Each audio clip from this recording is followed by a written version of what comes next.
Out of our closed meeting today. So good day, everyone. You can't hold growth back in the city, not even freezing rain and sleet. Here we are. Thanks, everyone, for joining us today for our February the 16th meeting. So we'll call the meeting to order. First item to the committee members is we have the approval of the minutes from January the 12th, please. Councillor McKenzie's moved that, and seconded by Deputy Mayor.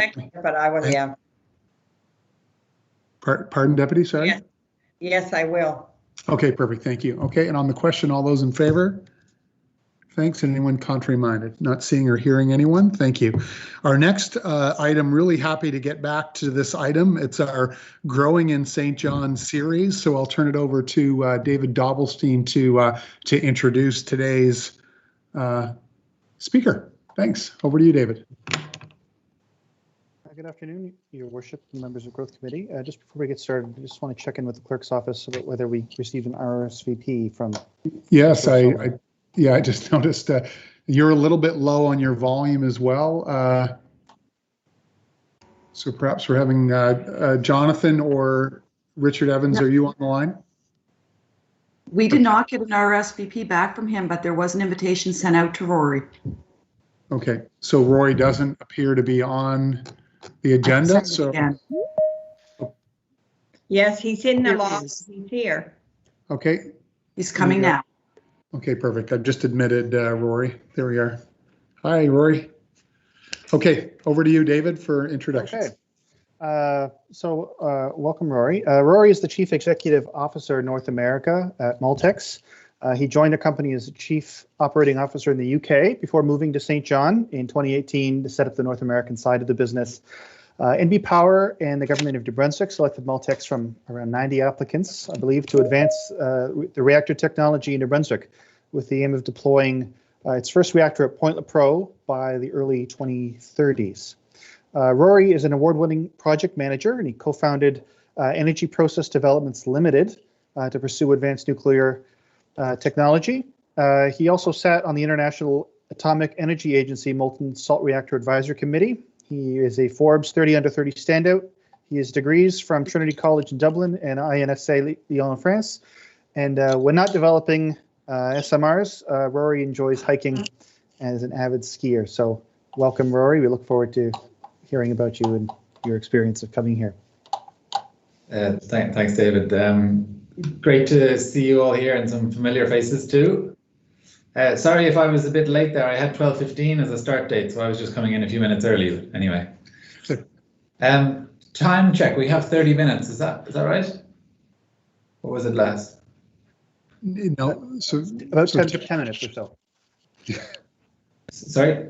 It's about 10 minutes. Oh, 10 minutes. Okay, yeah, that's fine. I was going to say questions, but I'll give about a 5-minute overview and then perhaps go to questions. Probably the most efficient way. So you've probably heard about small modular reactors in the press. Obviously, we've got quite a lot of media, and in the last election campaign, we were brought up once or twice. So there's two companies, Multex Energy and ARC, and we're working together. Both of us are looking to deploy our reactors at the Point Lepreau site. There looks to be a bit of overlap in that we could be competitors, but actually in the longer term, we have different technologies that are suitable for different markets. The challenges of really funding now, and there's a lot of work to do to get across the line to get the first reactor, but the market for this technology is so big. Once we demonstrate the first one, the market potential is unfathomably big.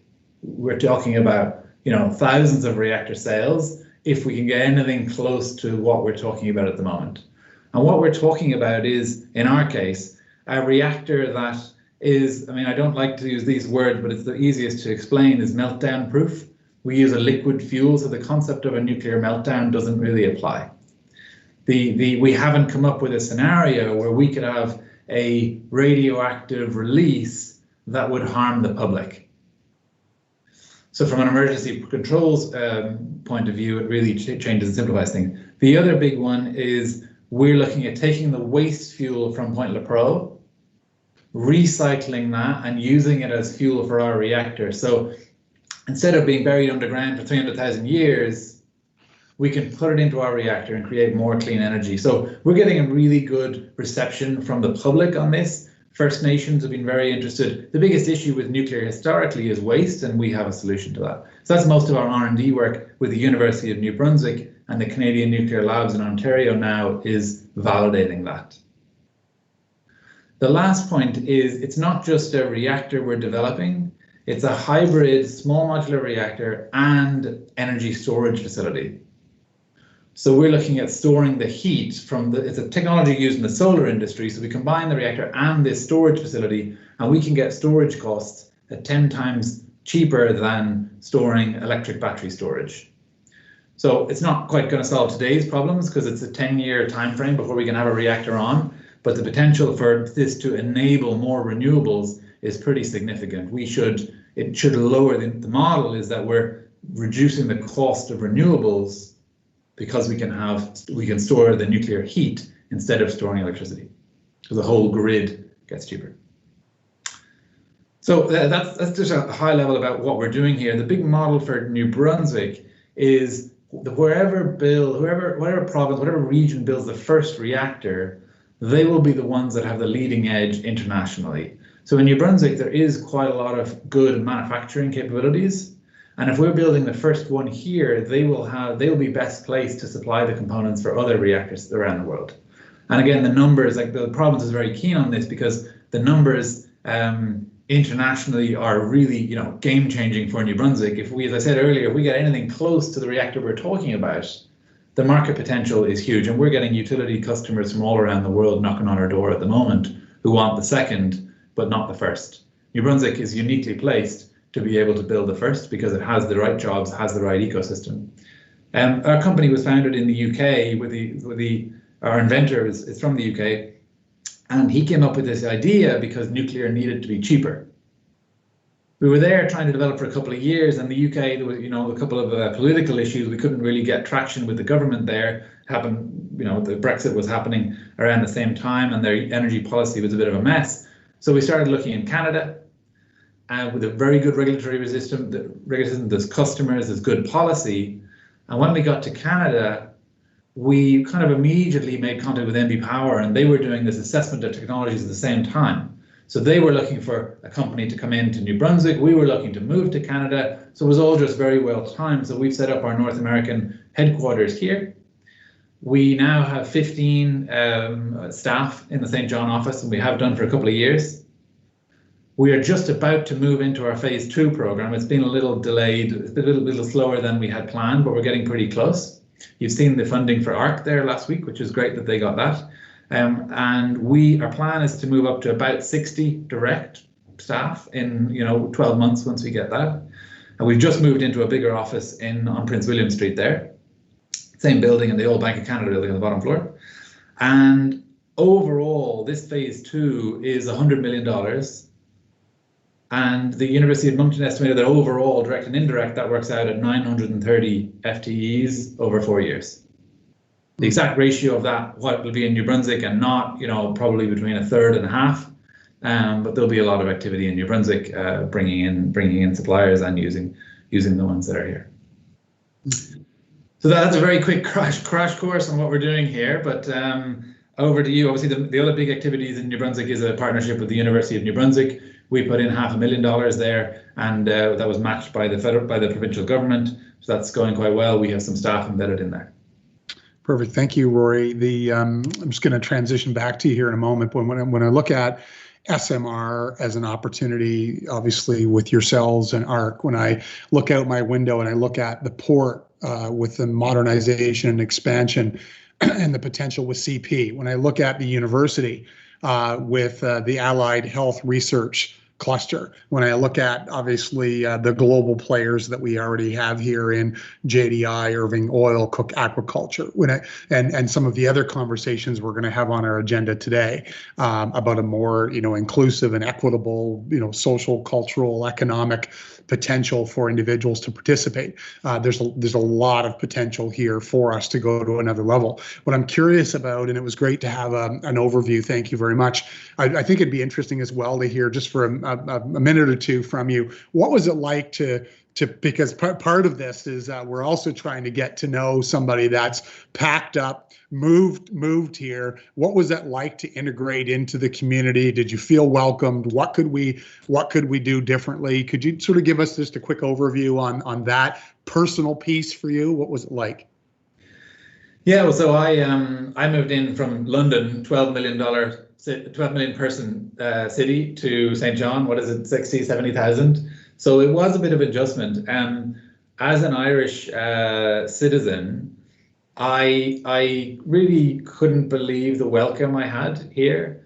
Not just from the people you meet on the street. I moved with my partner who's Canadian here, and the not just the welcome from the people we met out and about, the welcome from the business community was exceptional. I had not come across anything like that before. The business community was very keen to bring in other businesses, and that's been quite helpful to me. I have some peers, sort of a business group through tech of 15 other New Brunswick businesses, and we kind of bounce problems across each other. That has been very effective. We have I just got settled in uptown, and then we moved out to Rothesay. So sorry about that for leaving the city, but we're still, of course, there all the time. Yeah. So I don't know what else to say, Don. I think what I found is the culture of the New Brunswickers couldn't have been more welcoming. So there's not much work to do there. That's already there. In terms of specifics, I can't put anything on my finger. Yeah, but what I can do is I can go back to my team and ask them what they think too. Because I've got 10 of the 15, or maybe half of them are experts from around the world that have moved here too. Yeah, and I'll be hiring more. It'll be, my future hires are going to be a third locals, a third Canadians, a third other from around the world. It's very special. That would be wonderful, Rory. Thank you. Okay, thank you very much for that presentation, Rory. Thank you. Any questions, comments for Rory, committee? Councillor Hickey, go ahead. Thank you, Your Worship, and thanks for the presentation too, Rory. I mean, the potential with SMRs in New Brunswick is unlimited, and as we continue to tap more into it, showing its true potential. I don't really have a question for you, but perhaps I can answer the mayor's question, because, Your Worship, I knew St. John was growing when I met Rory and his partner out at a bar a couple of years ago now, and they're living uptown, and they drove a stake through my heart when they moved to Rothesay. But I have to say, so I met Rory and had met his partner Jason, and I said, "Oh, what's your last name?" And he said, "Hickey," and I went, "What? Like of course we must be related." Nope, from Newfoundland. So I knew St. John was growing when I met a Hickey in St. John that I wasn't related to. So I figure we're on good footing as we move forward. And I say, when you compare living in Toronto to living here or something like that, Rory was kite skiing on the river this weekend. I'm not sure you can do that on Lake Ontario. No. So I mean I say the social aspect of that move. Endless, especially as new folks come to town. Yep, perfect. Thank you, Councillor. Councillor McKenzie. Thank you, Your Worship. Thank you, Rory, for coming in. This is a really, really interesting and good news story for St. John and, of course, all of New Brunswick. We have, a facility here that I think, I guess you would be able to answer the question if it would come in handy for you. It's the barge terminal down in Laurenville. And I'm thinking that if you're going to build nuclear reactors, small nuclear reactors here in New Brunswick, what better place to build them than in Laurenville and ship them out on a barge terminal in modular pieces. Is that something that's going to be considered? Yeah, absolutely. And I don't know about that facility, but say in the port here in the city, they have capacity to do some of that assembly. So essentially, if the suppliers are manufacturing around the province or around the world, that's very it's not much work to convert that into a facility that could assemble the modules there and then ship them out directly. Good, exactly. So when do you think that all things being considered, when would we start building the first one? So we are going to be our first facility will be the fuel recycling facility. and that will be, you know, 7-8 years. And that'll be running, when that's running, we'll start construction of the reactor.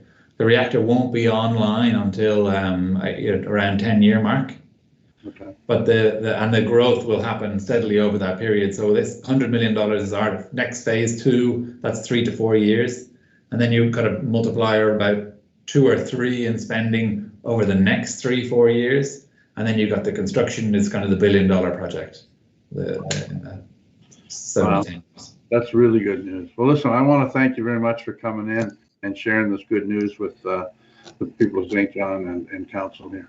Thanks. I'm honored to be here. Good to be invited. Perfect. Okay, thank you. Yeah, Deputy, go ahead.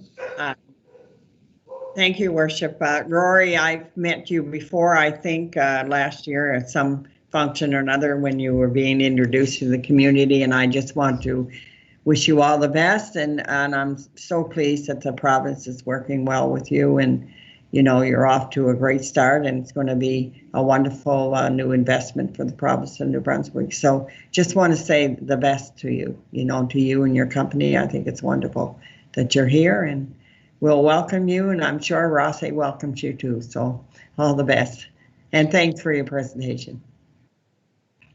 Thank you very much. Pleasure to be here. Thanks.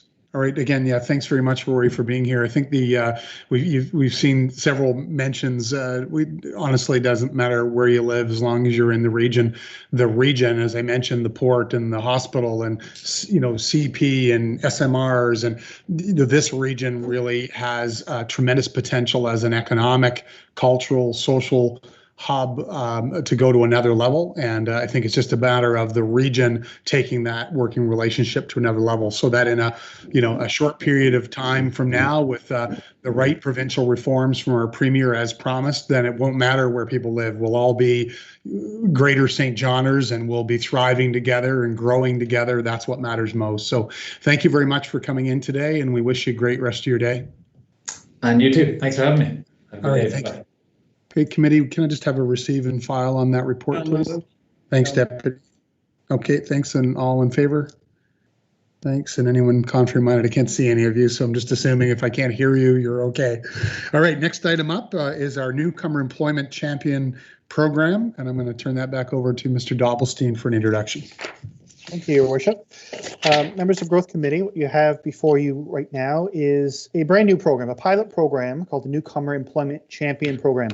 As Growth Committee is aware, the Local Immigration Partnership was hosted first by the Human Development Council. I'm pleased to see Randy Hatfield on the call today. It's a coincidence. But Growth Committee took it upon themselves to advocate for that transition to come into City Hall, and that has since happened. We're pleased to be joined by our project manager, Valentin Boyanitsky, who's on the call as well. And so this program is primarily about helping local employers hire newcomers and to smooth the way for more newcomers to find meaningful employment here. There are a lot of challenges with this. It's probably the most important issue with retention for newcomers. We're pleased to say that the City of St. John has also signed up to be one of the pilot organizations, a pilot company to test out the program. And we're really pleased to do that. And without further ado, I'd like to introduce Paulette Hicks, who needs no introduction, but she is the brand new CEO of our Regional Economic Development Agency, who is in a large part spearheading the work of this project through our Employment and Training Working Group from LIP. So Paulette, over to you. Great, thank you, David. Good morning, everyone, or good afternoon, I guess, Your Worship and members of the Growth Committee. Happy to be here. So week number 2 for me, and so I'm just here to kick it off. We actually have Julia Skyden, who's actually going to give the presentation. She's been leading this project under the Legacy Agency Edge, and as you know, we are transitioning and standing up the new organization. So I'm just here to support and certainly looking forward to the presentation that Julia is going to give, and again bring hopefully some good dialogue as it relates to growth. So Julia, over to you. Good afternoon, everyone. Thank you, Paulette, for your introduction, and thank you everyone for your interest in the program. So Newcomer Employment Champions Program, and I will share my screen now.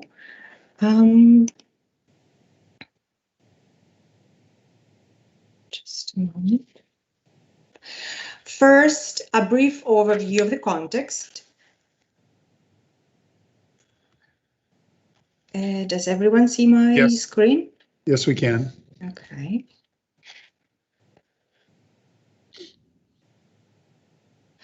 The City of St. John manages an IRCC-funded contract for local immigration partnership. It's commonly known as LIP.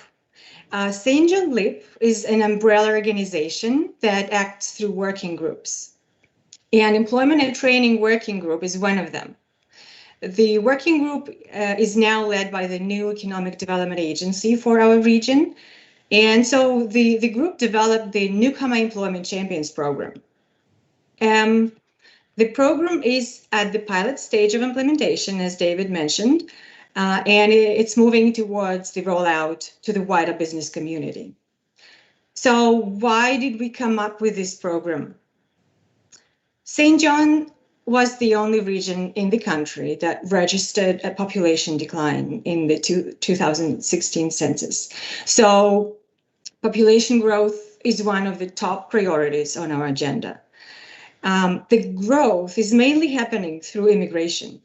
And when people come, we need to create the environment for them to stay.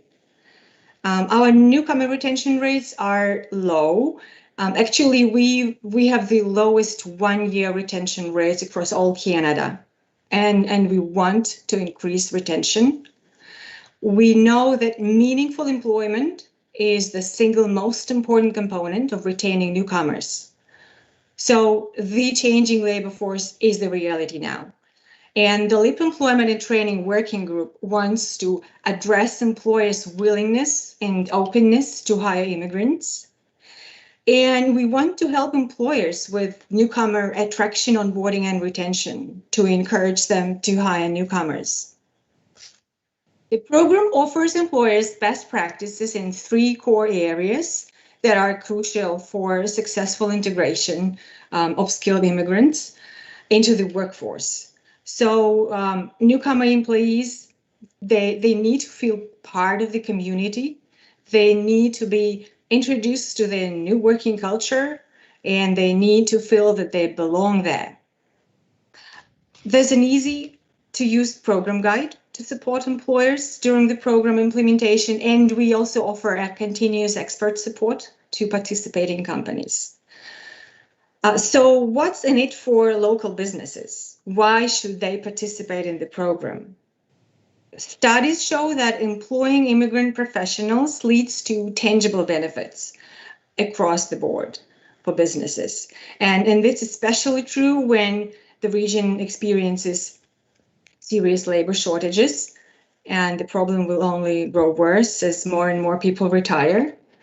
There is also an important public recognition aspect to the program. We plan to give out annual awards in several categories, as you can see. Also, we have recently finished gathering feedback from the employers participating in the pilot and are now streamlining the program based on their suggestions and comments. You also have an updated one-pager about the program in your pack.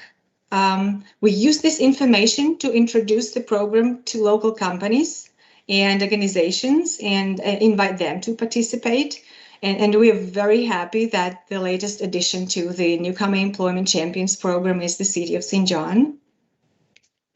And finally, we would like to thank all the partners that made this project possible. Here they all are.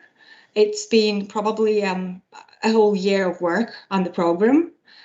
I know that my time is nearly up, so thank you very much for your time, and I'm happy to answer any questions that you might have. Well, I just have a comment, Your Worship, if I may. Yep, yes, go ahead. Well, I just wanted to comment on, and I can't name all the different businesses that I've been in St. John where they have hired a newcomer. There's several of them, and I want to tell you that many, many times, and never have I ever had a negative response from a newcomer. I think they show how they're energetic and willing to work. I mean, you can go through the drive-through at McDonald's or many of the other restaurants that we have in the city and many of our businesses, and they just greet you with a smile and they're very happy. Yeah, I just commend the employers that are hiring our newcomers, because I think they do a wonderful job, and they seem to be so grateful to be here, and their personalities really shine because they really are interested in what they're doing. So I think that it's a compliment to all of our newcomers and how they react to the public.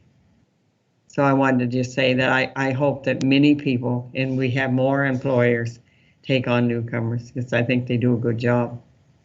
Okay, thank you, Deputy. Anyone else?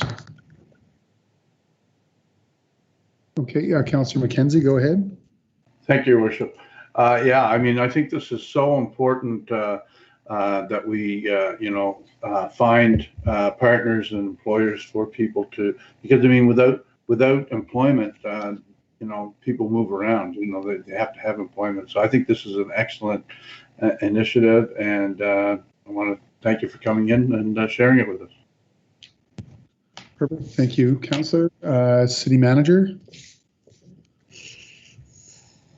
Your Worship, if I may, I'd like to make two comments to Growth Committee. The first one is the city took a leading role in the establishment of the new Regional Economic Development Agency. And I'm a member of the Board of Directors, and we have the CEO with us, Paulette Hicks. Just one point for clarification. You will see within the presentation you just received the logo of Economic Development Greater St. John. And just for clarification, that entire entity, or the functions of that entity, are now within the new agency. The new agency's logo is not up there yet because we don't have one yet, but it is coming. And that's a bit of a paid commercial announcement for the new Regional Economic Development Agency.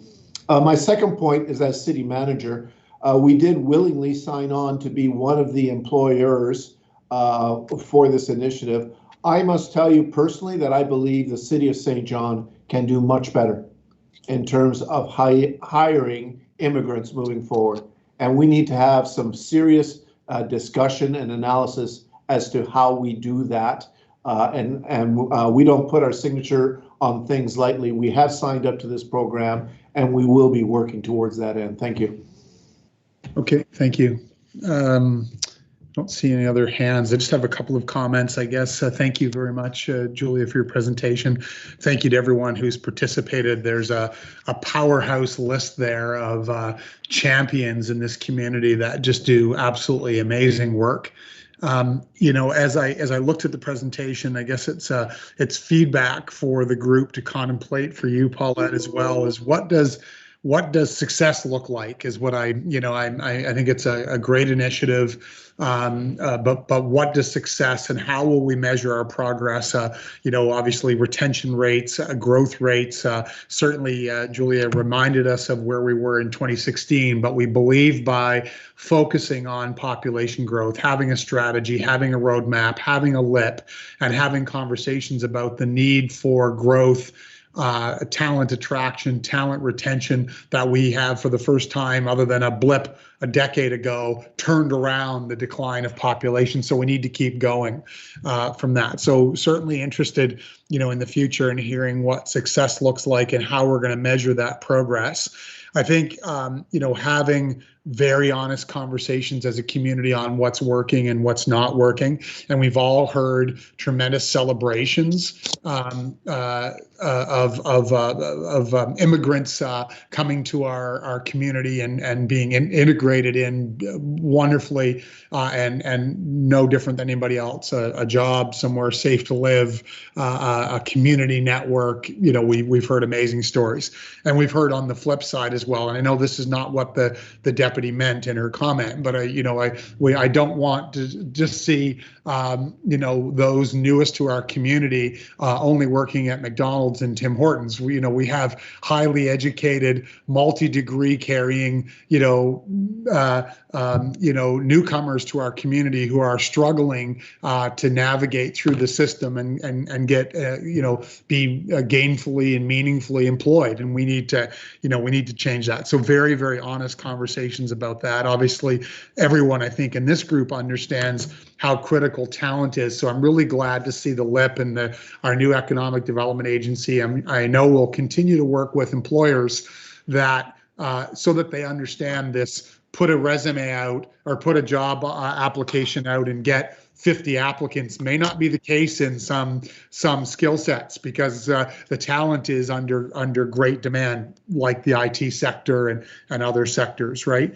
So and lastly, I guess to your comment, City Manager, I'm very pleased to see the city participating, because I think we have to lead by example. We're not diverse in our workforce today, and I think we should move to remedy that as quickly as possible. And again, how will we measure that success? How do organizations not only develop diversity and inclusion policies, but also measure that success and put metrics in place? So really exciting work. It was housed in the Human Development Council, as you said earlier, Mr. Dobbelstein.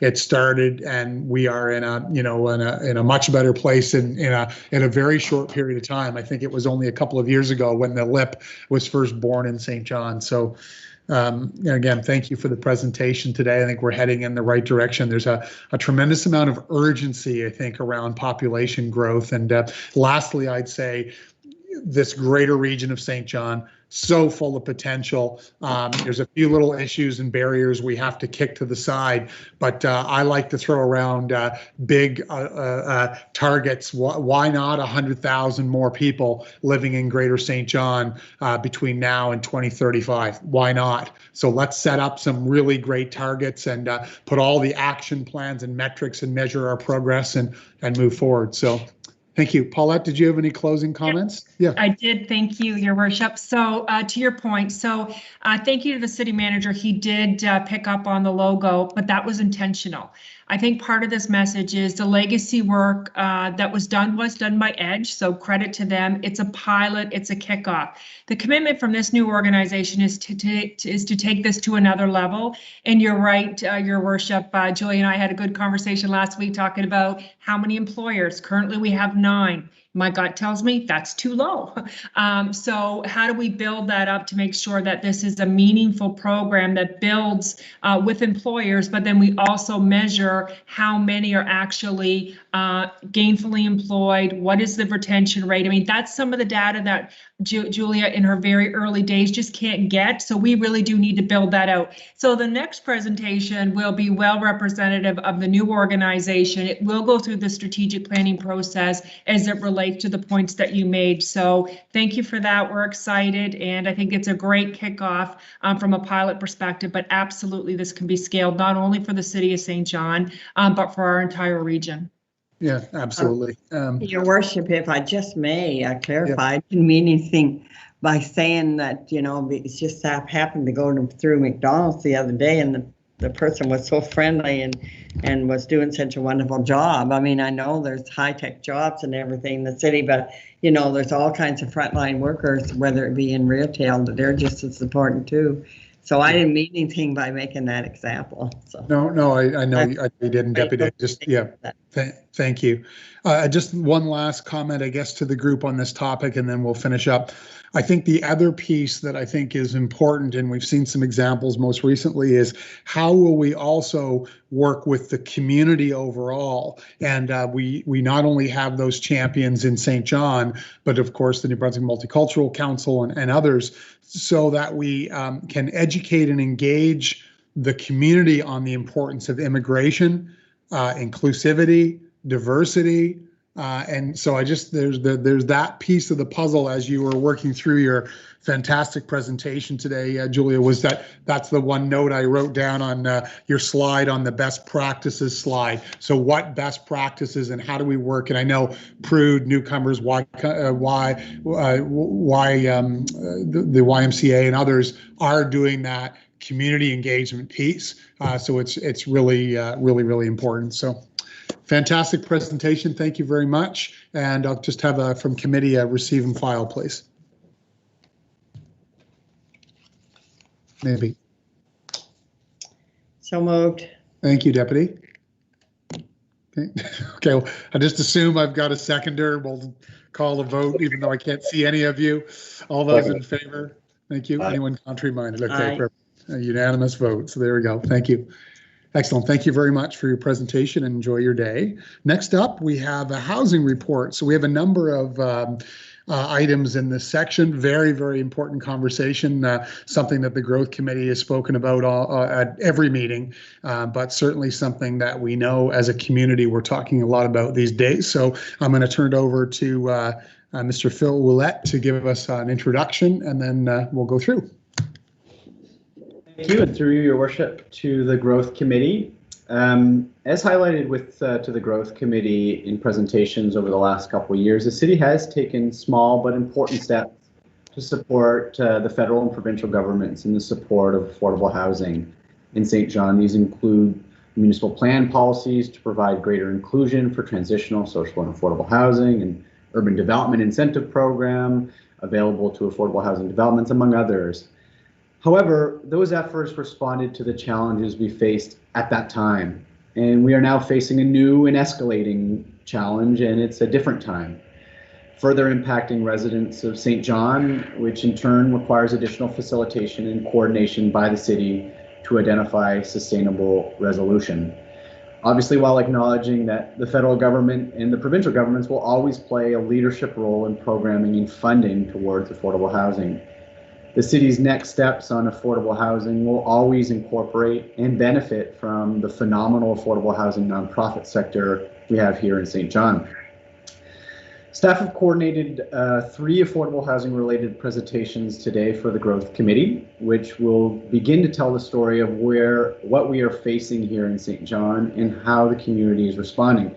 We'll start with the manager of growth, David Dobblestoon, who will summarize a recent Canadian Mortgage and Housing Corporation publication detailing housing trends in St. John and in New Brunswick.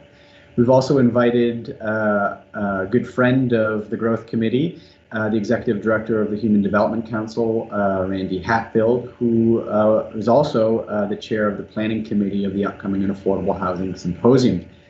Finally, Mark O'Hearn, a community planner with the city, will provide a very preliminary overview of the city's affordable housing action plan and the progress we've made so far. We would intend to keep the Growth Committee and Common Council up to date on our progress on affordable housing throughout the year, so please expect kind of periodic updates such as this one in the coming months. With that, I will hand the floor off to David for a summary of the CMHC data.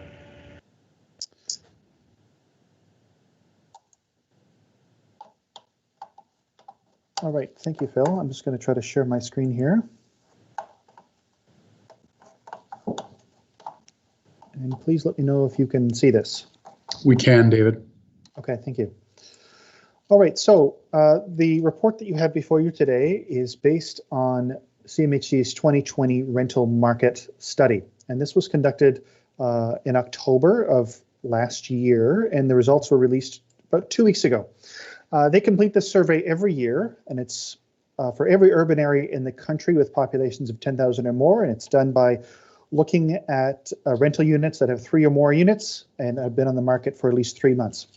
And so this does present a sort of a snapshot in time of what the rental market looked like in October of a given year, and they look at every major market in the country. That includes St. John. So we do have some data.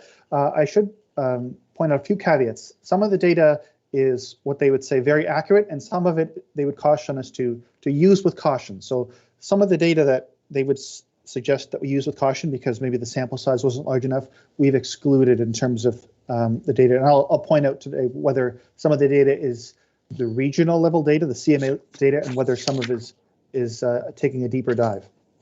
So in terms of vacancy rates, what we're seeing is that our vacancy rates in the St. John region have declined slightly from 2019 to 2020, from about 3.3% to 3.1%.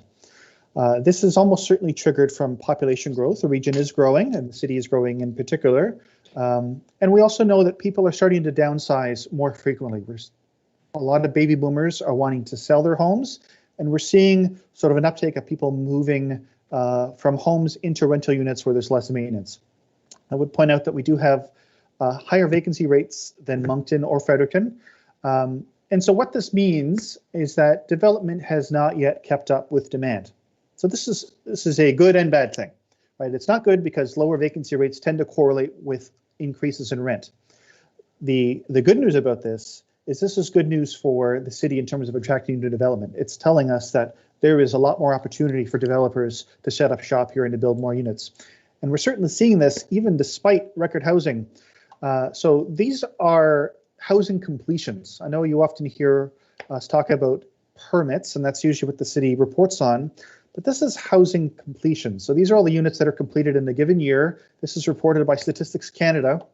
This is for the CMA level, but again, most of these units completions happen in the city, particularly apartment units. And I've highlighted in 2020, we saw a record amount of new apartment units, the highest amount in 43 years. So that's a really good news story for us turning around our development. It shows that we're paying a lot more attention to our developers and using more of a white glove service in trying to attract them, entice them, working hand in glove with Develop St. John, who is now part of our new regional economic development agency. And you can see progressive steps taken by the city, really having a best-in-class one-stop development shop. So there is still more opportunity, despite this new growth, for further growth.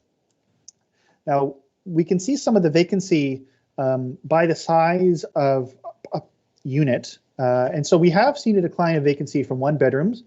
So obviously there seems to be some demand there and not enough new supply coming online.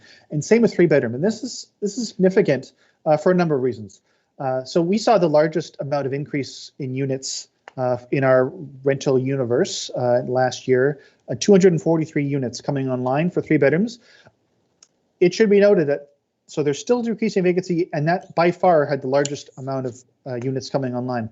These are also the units that are most in demand for immigrant families. We know from the data that we've seen repeatedly that immigrant families tend to be larger than Canadian-born families, typically in the first generation when they arrive. So this is, I wouldn't call it a crisis in St. John for these type of units, but it's certainly a pressure cooker in other parts of the province. This is a real inhibitor to population growth in some of our other, particularly smaller communities. We've heard anecdotal stories, like even communities like St. Stephen or St. Andrews, where families are literally, they would live in St. John and take a taxi to school in St. Andrews, for instance. So there still is enough supply here, but it is becoming more hard to find, and that is putting increased pressure on rental prices. We are seeing an increase in vacancy in bachelor units and 2-bedrooms. And again, this correlates a lot with some of the development that we're seeing. In terms of rent cost, this is the average for the CMA. So St. John's average rent for the region was about $825 for a 2-bedroom unit. And so this compares to $949 in Moncton, $979 in Fredericton, respectively, well below the Canadian average of $1,165. And I would point out that our rental costs are still below 90% of other Canadian CMAs. So rental prices, despite some of the challenges that we're going to be talking about, there are real challenges for a swath of our population. But the other side of the equation is they are still very affordable, at least by Canadian standards. And we have a breakdown here of rent by area. I won't go into too much detail because you have this information on your slide, but this is some of the data points where you can see sort of the price by neighborhood. And it's broken up into those 4 neighborhoods of the Central Peninsula, the West Side, North and East. What we are seeing as well, though, with the growth of residential units, is well over half of the growth is happening uptown. So this aligns very nicely with our central neighborhood plan, where we're calling for 3,000 new residential units over the period of this plan. We're well on our way there. There still is a lot more space for new development, and there seems to be a lot more demand and interest in uptown. We don't have good data on the vacancy rates, particularly for some of the regions, including uptown, because there isn't enough information yet. But again, you can see sort of the amount of units. St. John had the highest level of growth overall in the province last year of amount of units that came to the rental market. And some of these are new construction. Some of these are conversions where landlords would convert houses or convert other buildings into rental units. So we are seeing some really good progress here, but obviously there's still more opportunity, and it's something certainly that we're watching closely. one of the ways to decrease the cost of rent is to increase the supply of available units.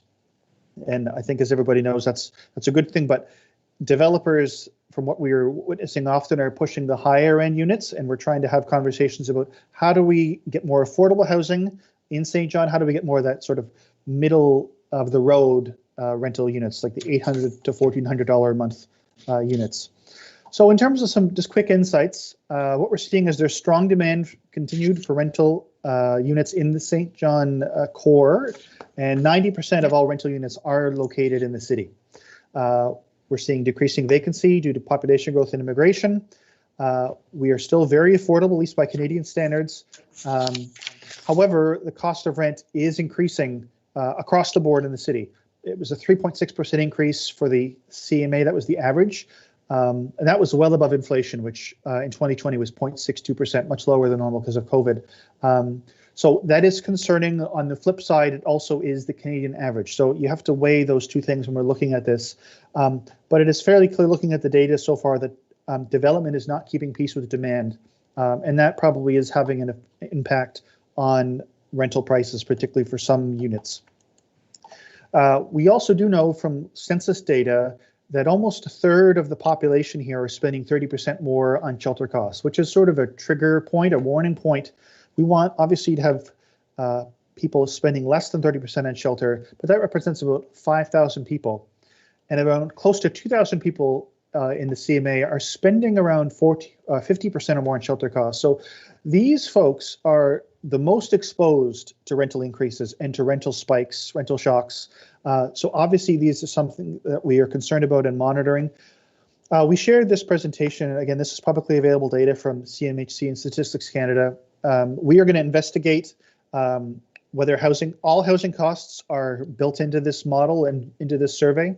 And we're also going to be trying to find more data on evictions and what are called renovictions. We've heard a lot of anecdotal evidence lately of landlords renovating homes as a ploy to evict tenants and raise the rent. Obviously, that's concerning when that happens.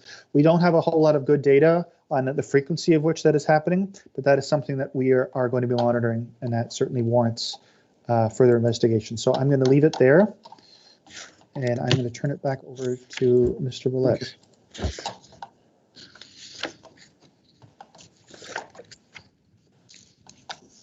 Okay, thank you, Phil. Are you? No, I think if there's questions for David, I think we can take it, and if not, we can move on to the next presenter. Okay, perfect. Thank you. Committee, any questions? One proposal, I guess, is we could go through all three presentations and then deal with questions, or does anyone have any questions for this presentation? I would prefer asking them all at the end, Your Worship. Yeah, okay. I think they fit. A better idea. I think they fit together in today's theme. Okay, perfect. We'll move to the next presentation then. I'm not sure if we were going to do a big long bio introduction for you, Randy. You're well known around the table. Phil, were you making any introductory remarks, or Jacqueline? No, we've just at the start we gave them all, but okay. Certainly try if you'd like. Randy wears a lot of hats. I don't know. It's almost impossible to. Yeah, perfect. I just want to hear whatever Randy's going to say. He's got his big headphones on today, so we'll turn it over to you, Mr. Hatfield. Thanks for being here with us. Thank you, Your Worship, members of the Growth Committee. Good afternoon. Well, what a difference a year makes. It was only last year at this time that we were accepting registrations for a seminar and a learning event for the developer community to talk about affordable housing. We'd arranged for the Lily Lake Pavilion. We'd attracted our sponsors. Over 60 people had applied. It was set for March the 19th. And then canceled on March 17th. So we're reviving an effort from last year to spread the word about affordable housing and the need for private sector engagement and involvement in the file. In the before times, we knew that we had core housing need in the province. As David's presentation pointed out, based upon the 2016 census, there was core housing need for 12% of households in the city of St. John, 10% of seniors, 22% of lone parent households, almost 20% of one-person households. We certainly knew that we had an issue that had to be addressed. Flashing forward to today, we know that we have a declining vacancy rate. We have increased both average and median market rents, and we have a waiting list in the region of over 1,100 for affordable housing. The backdrop for those data points is that we have a nonprofit housing sector that's on a tear. Both Housing Alternatives and St. John Nonprofit Housing and the St. John Community Loan Fund have projects on their books, and their capacity is somewhat strained. So what we need to do now is engage the private sector. We know that the two cranes on St. John's landscape are for high-end market rents, both the Wellington and the Telegraph project, and it's time to put a few more cranes on the skyline for affordable housing. There are many programs that are available now. The National Housing Strategy has over $55 billion over the next 10 years committed to housing. Part of that goes to through a bilateral agreement to the province of New Brunswick. So we have a number of programs that are available now to developers that are new or that have been expanded. There's the National Housing Co-Investment Fund, there's Cmhc rental construction financing. There was a province that had put its spending down the road in the 10-year bilateral agreement, but that's coming due now, and so we will begin to see more interest on the part of the province for investing in affordable housing. So what we are doing a week from Thursday is hosting a virtual gathering of developers, of lenders, of realtors, of those that would be interested in acquiring more information on the products and services and supports that are available. We've sent out a poster and we've asked people to join us to learn how these new funding commitments coupled with existing support programs make the region ripe for further development. The event has been organized by Cmhc and the province of New Brunswick and a local partner network. The local partner network includes Rehabitat / Housing Alternatives, St. John Nonprofit Housing, the St. John Community Loan Fund, the St. John Land Bank, Paulette's new organization and group, Living St. John, and the Human Development Council. So we're looking forward to a full event with breakout rooms and presentations, and an effort to do some baseline understanding of what's out there and engaging with the principal partners and people that will be in a position to work on affordable housing. I'd finally like to issue and offer a shout out to the City of St. John and to the staff, both Jeff Sear and Mark O'Hearn, and in particular Council Mackenzie, who has been attending meetings regularly and pushing and moving this file with the urgency that I think it deserves. So a week from Thursday, it's up on Eventbrite now. I encourage people to participate and to join in if they wish. It's a virtual gathering from 8:30 until 10 a.m. on Thursday, February the 25th. Wonderful. Thank you, Randy. Really excited to hear the task, the meeting coming together. I think it's often speaking with developers, I think there's a lot of unknowns and they've been fairly busy. So you just keep, sort of moving. So in terms of attendees, just a question, Randy. So you have your sort of core group you just mentioned, but can anyone attend? Who are you looking for to attend in particular the event? Can anyone register to attend? Sure, subject to a certain cap, but that's one of the beauties of not having to order for breakfast for people. You can ask them to sort of sip a coffee at their desk and join in. It will be powerful information because I think the funding landscape has changed. There's an engagement by the federal government and the provincial government now, and I know the city will hear in our next presentation. It's prepared to take up its presence on the file as well. Okay, perfect. So just two groups, I guess, that I was thinking of in particular. Do you know if anyone has reached out to the Canadian Home Builders Association? I'm sure they're on the mailing list, Your Worship. Okay. Okay, and then UMBSJ. That's correct. Okay, perfect. All right, perfect. Thank you. Well, that's excellent. All right. Well, we'll keep rolling, and then we'll circle back for more formalized questions. Thank you very much for that, Randy. Next up, we have the third item in our housing report today, our affordable housing update, and Mr. Mark O'Hearn is going to give us that presentation. Thank you. I will now load the presentation. Perfect.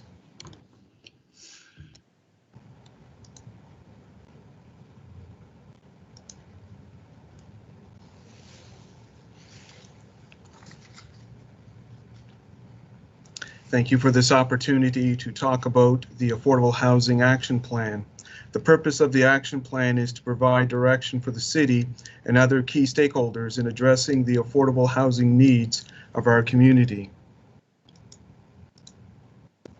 Affordable housing is usually defined as housing that a single person or household can afford to rent or purchase without spending more than 30% of their before-tax income. Affordable housing benefits the entire community. It supports economic growth by providing local workers and residents with local affordable housing options. It provides opportunities for households to live and work in St. John. It makes our neighborhoods more sustainable, resilient, and well integrated. It provides for social diversity and inclusion by allowing low and moderate income households to find adequate housing within their communities. And it provides a healthier environment for families with children to live and thrive in St. John. The action plan needs to pursue a collective impact model in order to address this large-scale social issue. Stakeholders have told us that a collective action plan is not the best way to address affordable housing. It is the only way. There are a number of affordable housing actors in our community. We have consulted with 7 of the other 9 key stakeholders: Housing Alternatives, the Human Development Council, Living SJ, the new Regional Economic Agency, the St. John Community Loan Fund, the St. John Land Bank, and the St. John Nonprofit Housing. All these agencies are committed to developing the action plan together. At this initial stage, after we complete the key stakeholder consultation, a shared vision and project charter will be developed. We believe that an affordable housing needs assessment will be a significant component to the data requirements for this project. Part of the action plan will include a roadmap of all the affordable housing organizations, programs, and services available in our community. The project will also include broader stakeholder engagement with a number of priority groups. An analysis to determine any gaps and opportunities will then be undertaken. A strategic framework informed by the findings of this project will be developed. The policies and goals will provide better direction in addressing affordable housing in St. John. And finally, an implementation plan with the actions committed by the city and our community partners will complete the project. In January, the city manager announced the action plan as part of this year's city's work plan. Again, at this initial stage, we expect key stakeholder consultation to be completed this month. By April, a vision and project charter to be approved. By July, data analysis and broader stakeholder engagement to be undertaken. By November, a strategy framework with policies and goals to be developed. And by December, the action plan is expected to be delivered. This year, in addition to the action plan, we are looking forward to the start of construction this spring of the Wellington, a 6-story building with 47 units, a mix of both subsidized and market rate units.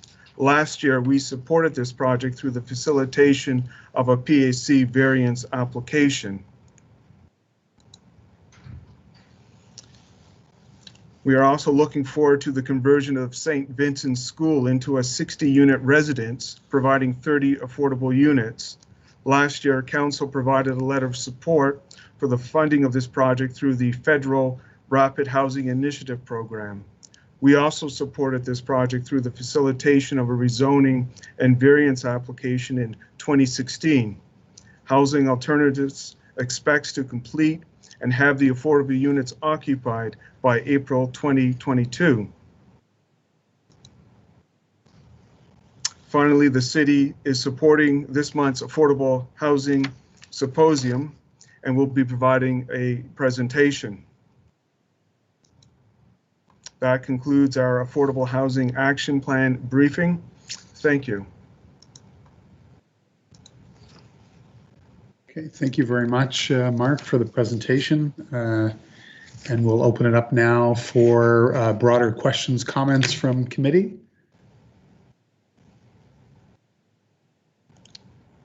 I can't see you all, committee, for some reason, so maybe just to raise your hand or speak up, and we'll go through. Oh, there we are. You can see a few of you now. Okay, Councillor McKenzie, go ahead. Thank you, Worship. You know, it's relieving to see that the city is really digging in deep now, trying to grow the population, find housing for population, really taking on initiatives that, you know, in the past they were never interested or involved in because it was always considered somebody else's responsibility. And today we see all of these groups that Randy Hatfield talked about, you know, getting involved in organizing this symposium and trying to get the good news out there as to how much, you know, funding opportunities are available and for affordable housing. And we see, you know, projects like the Wellington, you know, now getting ready to have shovels in the ground. So I just really want to take an opportunity to thank everybody, you know, for not only helping to grow the population, but trying to find, you know, ways to house the population and grow our city. I think that, you know, it really is a matter of working together as a collective to solve this problem. And I think we're doing it very, very, very well. So I just want to thank everybody for their participation. Thank you, Worship. Well, and thank you too, John. I know you've this isn't a meeting here or a meeting there. This is something that you've been, whether it's been you know, issues related to homelessness or issues related to housing, you've been, as Mr. Hatfield mentioned, you've been a real champion. So thank you for your work. You know, representing you know, council at meeting after meeting after meeting. Thank you, Councillor Hickey.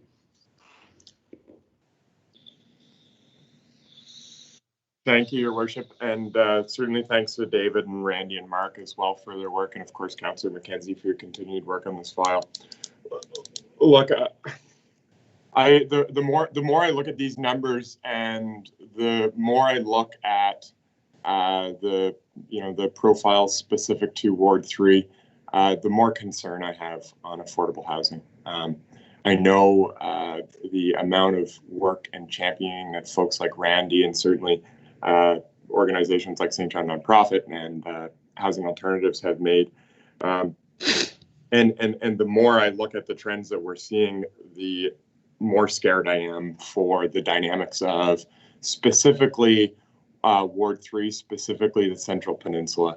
You know, when I see numbers like increases in rent overall of 6.3%, you know, because you've got to consider that 34% of families in Ward 3 live in poverty. On top of that, 50% of children live in poverty. And on top of that one, you're looking at numbers where 35% of folks are spending more than 30% of their income on housing, on shelter. So when you compare that and take numbers like 6.3% in growth of housing costs, and then look at the amount of transientness you have in folks' housing, you know, 70% of people in Ward 3 have moved in the last 5 years. That means that they're being consistently directly impacted by those rent increases. And then having a waiting list of 1,100 folks waiting for affordable housing in St. John is unacceptable. You know, I look at cuts from and you know, what I would describe as, you know, certain cases of being stonewalled by the provincial government on affordable housing as a complete lack of understanding around the need and the presence of the need in our community. And I guess the question I come to at the end of this is, I know the city's limited to what we can do, but, you know, and I guess I would ask Randy the question: are we doing enough? Like, do we need to, when I see trends like this, do we need to get the torches and pitchforks and head up to Fredericton, or what more can the city do to offer support here? I don't think we need to do the pitchforks yet, Councillor. Housing is described as one of these wicked files, and that means it's not complicated, it's complex, and there's just a lot of moving pieces to it. I mean, those at the local level certainly understand the after effect and the hangover effect of equal opportunity. The apartment owners associations and others have, used the word double taxation. But that really goes against the social contract in the 60s when we dismantled the county system of government and decided that we would fund health and education and justice and welfare. We decided that we would do it as a province by taxing property. So to relieve the perhaps unforeseen consequence of this double taxation, we're going to have to come up the province with a funding mechanism that restores the tens, if not hundreds of millions of dollars that are raised by this. And you can't raise consumption taxes anymore. Income taxes are probably at levels that can be tinkered with, but that won't do a lot. So you've got the whole fiscal issue, David, around affordable housing. You've got the concentration of neighborhoods with vulnerable populations. But we certainly have now, a willingness and an understanding on the part of the municipality of the importance of housing and the housing continuum for population growth. So I think, there's a number of short-term measures that can be taken. And I think, a review of zoning and density and permitted uses and lot sizes. I mean, that's something that can be reviewed with a lens of affordable housing and meeting the housing continuum. I think the city deserves credit for working on dilapidated and unsightly premises and preparing and securing, support for the land bank so we can assemble land that can be available for nonprofit housing developers. But it's going to be a slow march forward. But it's nice to hear Mark talk about the strategy on the part of the municipality and the city manager acknowledging that this year we should really try to wrap our heads around it. And, we've got the politics of another local campaign coming up in May, and that might be a good time to put an issue like this on the public agenda and see what kind of support and encouragement that can be offered. But it's really a wicked file. But I think, Councillor, you're right to acknowledge that there are disproportionate impacts of the current economy in a COVID environment that are making housing security an issue and a top of mind issue for a lot of people. So I haven't answered your question. Of course, there are things that the municipality can do, and I think what has been started is a very worthy effort to think what's real and what's achievable in that regard.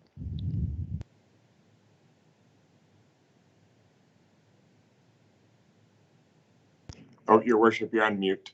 Sorry. That's why you were all smiling. Thanks. Thank you, Randy. Thanks, David. I'll go to Mr. Ouellette for a moment, and then we'll keep rolling. Yeah, through you, Councillor Hickey, to members of the committee. I think the question you asked is a good one, and I certainly want to kind of highlight a little bit further on the action plan. And when we use the word, what else can we do? I don't know if you're referring specifically to the city, but from an action plan standpoint, it is truly a collective question. And we would perceive that an action plan is one that would yield, actions for everybody. And instead of maybe looking at it as advocacy or pressure on federal and provincial governments, wouldn't it be great if they were at the table with us and they committed themselves to taking on new and creative approaches to complex problems, which is certainly the objective that we would have, is more of a collective impact approach to an action plan, not a scripted, here's what the city can do, good luck everybody else, work it out type of thing. And when we talk about what else can be done, we can talk about policy adjustments across all levels of government. We might also want to look at who's monitoring and what are we monitoring and how do we respond, benchmarking as a community, not as a city, as a community. And then individual groups can choose to take on an action. So it could be the Human Development Council that says, I can do this part and I think I can do it in a new way. Or it could be another group, or it could be the city, or it could be the province, or it could be the federal government. So I think your question is really pertinent, and it's one that's top of mind as we dive into this action plan. And I'd encourage you to continue asking that question with the stakeholders and residents that you interact with regularly. Thank you. Oh, well, thanks, Phil. And look, I mean, please don't mistake my concern for anything against the work we've done. I think it's incredible that, and I'm pleased that we've become champions for this. I hope we continue to raise the flag on this and continue to be the champions that we are, and certainly to Randy's work as well. I guess I recognize this as the single biggest issue to the fabric of our neighborhoods in this community, and things like rent evictions, things like evictions, things like, you know, seeing the increased influence of private corporations owning increasing amounts of apartments in concentrated areas. It scares me. And I've had numerous phone calls from constituents, single mothers in tears, wondering where they're going to be able to house their kids, because they don't want to leave the neighborhood, but can no longer afford to live in the neighborhood. And those numbers, like 6.3% increase in rents in Ward 3, scares me. And I hope that we can all sit down as a community and make sure that we are continuing to focus on this, because once it's too late, it's too late. And it's a tough thing to try and change. So I really, really hope that we can continue this dialogue, and we can make sure that we are protecting the fabric and the dynamic of our neighborhoods that we hold so dearly, and I think is the reason why we all love the city we live in. So I'm really glad we're becoming champions on this, but I'm deeply concerned about the trends that we're seeing in the neighborhoods. Okay, thank you. Thanks, David. Anybody else? Okay, I've got a couple of comments then, maybe to wrap up. Thanks again to all the presenters today. I think it is an incredibly important conversation that we're having. We have been having. We've been working, and it's, you know, we've mentioned a number of the agencies mentioned today, but it's something that this council and our staff have been working through and on in a concentrated way since this council kicked off in 2016. A couple of comments in there, just, you know, I just wrote them as we were chatting through. You know, I think the other thing, and Randy, you said it around the complexity of this issue. It is complex, and that's why I think it's really important that we put politics aside and bring really thoughtful conversation and strategy. And I think we need to communicate that this is we recognize people are very concerned. We know, I too have had many of those comments, those conversations that Councillor Hickey mentioned with people who are very concerned about their rents, about paying their rents, about inflationary or rent increases. So I think the first thing that everyone here who's presented today, we need to communicate to the public. We hear you. This is, though, not a time for politics and sound bites. And, you know, we have to work with all levels of government, municipal, provincial, and federal governments together to find a way, the private sector, nonprofits, to find a way to bring some real urgency around actions and solutions. And that's why, you know, not only the strategy city manager that you've put into the work plan and that council supports, but also, you know, also the meeting, bringing everyone together, Randy, in your presentation, the housing symposium, and making sure that, you know, the Home Builders Association, UMB, those folks all get it in their inbox, and somebody gives them a phone call to make sure that they're participating, because it is incredibly complex. And it does require a balanced approach in the short term. Should there be rental cap? Should there be eviction protections? You know, in the short term, I think there should be, personally, because I think we have so much uncertainty. But that we shouldn't make policy on the fly. And if we're going to make new policy, that should be done in a very, very thoughtful way. And I really do like the list of stakeholders that you've brought together here.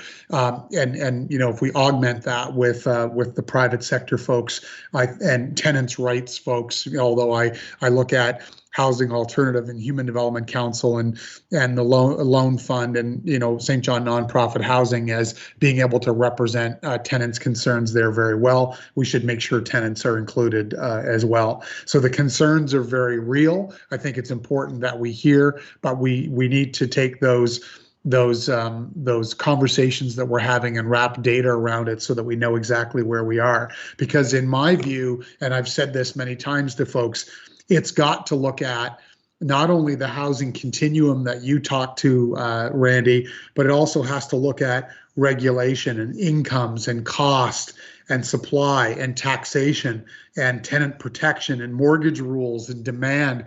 So this is a very, very complex situation that we're in. So it's not pitchforks that we require to Fredericton. It's the commitments that have been given. This provincial government has been very supportive of St. John in terms of dollars and cents and commitments, but we do need to turn those commitments into action. So that's why, you know, what this council has been advocates for taxation reform and regional cost equity and fairness. Those matter. Those will have a direct impact on housing affordability, supply, and being able to really change in a meaningful way and bring solutions in place for some of the challenges that we face now. Because make no mistake about it, taxation is having an impact on affordability. Regional cost sharing and equity is having an impact on affordability. People's incomes are a challenge. So these are very, very complex conversations that I just don't want to see anybody, you know, these are my own opinion, politicizing, because this is the really urgency and action, all levels of government, private sector, nonprofit, all of us working together is critical. I think why you're seeing such a difficult time for new rental supply from $700-800 to $1,200-1,300 is because it's so expensive to build. You can't build units anymore and rent them out without subsidy. So I think, you know, having these symposiums, bringing everybody together, and absolutely having the province and the federal government there. And lastly, I'd say that, you know, you've heard me say many times, whatever our budget is, $165 million, you know, we have to invest that in a way that's going to see our city grow and thrive. And by that, I mean citizens economically, socially, and culturally. So, you know, how we invest, what the strategy, I'm not going to presuppose what the affordable housing strategy and action plan will say at the end of December of this year. But at the end of the day, council does control the purse strings, and it does set policy. So I'm grateful for the conversation. I'm grateful for the action, city manager. Thank you. And you know, to the citizens who are concerned and who are worried, we have a 90-day review from the province. We should be involved in that. We have an action plan. We do have some new supply coming, but we have to be very real about what are the barriers that are causing a lack of supply to happen in that range. I think what's happening is people are buying up older supply, older stock, and renovating it, and that's how they're going for, and that's obviously having an impact to people who were living in those units. So anyway, I'll stop there. It's complex. I'm really glad to see the city partnered with experts, you know, the nonprofit experts, yourself, Randy, Human Development Council, and so many others. I just want to make sure Home Builders Association, representing professional builders, UMB, and whoever else we need to get around the table are there. So thank you very much. Councillor Armstrong, you put your camera on. Did you have a comment that you wanted to make?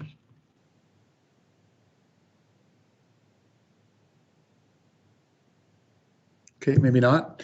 Okay, thank you. Committee, thank you for those presentations. Can we have a bulk receive and file, please? So moved. I'll give you your worship right here, David. Okay, thank you, Councillor McKenzie. Councillor Hickey, thank you. On the question, all those in favor? Thank you. Anyone contrary minded? Thank you. Not seeing anyone. Thank you for those presentations today, and really glad to see those conversations happening. Okay, well, our last item for today, it's all, I guess, part and parcel, and that is a development activity report from Miss Amy Poffenroth. Thank you. Hi, Amy. Thank you. Thank you, Your Worship, and members of Growth Committee. So a brief update on development activity with the department and the One-Stop Development Shop. We have been very busy with a number of large development files. We have a number of large projects that are currently under construction, a number of files that we are reviewing with applications and with developers, and we have been in discussions with a number of developers around the pre-application phase. So like I said, we do have a large number of development files currently under review, and you know, in 2020, we surpassed all expectations around creation of the number of units. We were almost 3 times the 5-year average of the creation of units in 2020. And all signs are that trend will continue into 2021 with a number of files that we are working with developers on large scale of residential projects. More information on those files as they come through a public process, through applications. So, you know, more information on those as they come through. But a lot of potential development activity in the Uptown and South End areas and across the city, actually. Construction is very active right now. We have large project at 365 Main Street. 28 units there. The Telegraph project on Canterbury Street is well underway, as you can see with the crane and the skyline, and final phases of permitting to be issued very soon. Lower Cove Loop, the 28 or 29 unit project in Lower Cove Loop is also underway. The Wentworth Project, another large scale construction project that is well underway as well. Project at 819 Milledge Avenue, we see some site activity going on there with expected construction and foundation starting in the spring. So, you know, a lot of large scale projects and a lot of discussions that we're having with developers coming through, hopefully to come through the system in the next few months. As for the One-Stop Development Shop, we are open for business. We are currently accepting, reviewing, and issuing permits manually right now. And we are, however, able to accept applications by email, which is a welcomed enhancement for our customers, and certainly a service that is appreciated. You can email your applications to us without leaving the comfort of your home or office or having to take on the weather today. So that's everything for me, Your Worship. I don't have great details today because a lot of these projects are at the discussion and pre-application stage, but as they do come on to a public process, I'm happy to share the details at that time.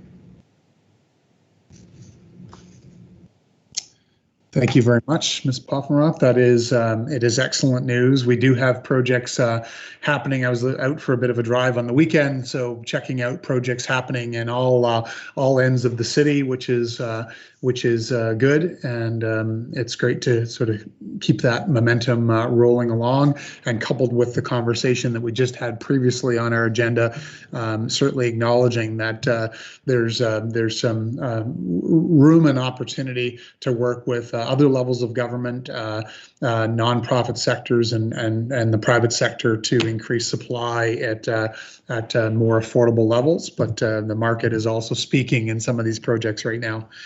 Okay, any questions, comments for Amy? Okay, perfect. Just one, I'll follow back up with you, Amy. Over the weekend, of course, or last week, I think we had another dilapidated building that was addressed on Mecklenburg Street. So it did cause a community conversation. There were a number of ideas floated. Certainly, as we know, we've been seeing 50 to 60% of those buildings on the list being reinvested in. And I think there's a desire amongst some to see that be 100%. And I said, you know, the spirit of that, I agree.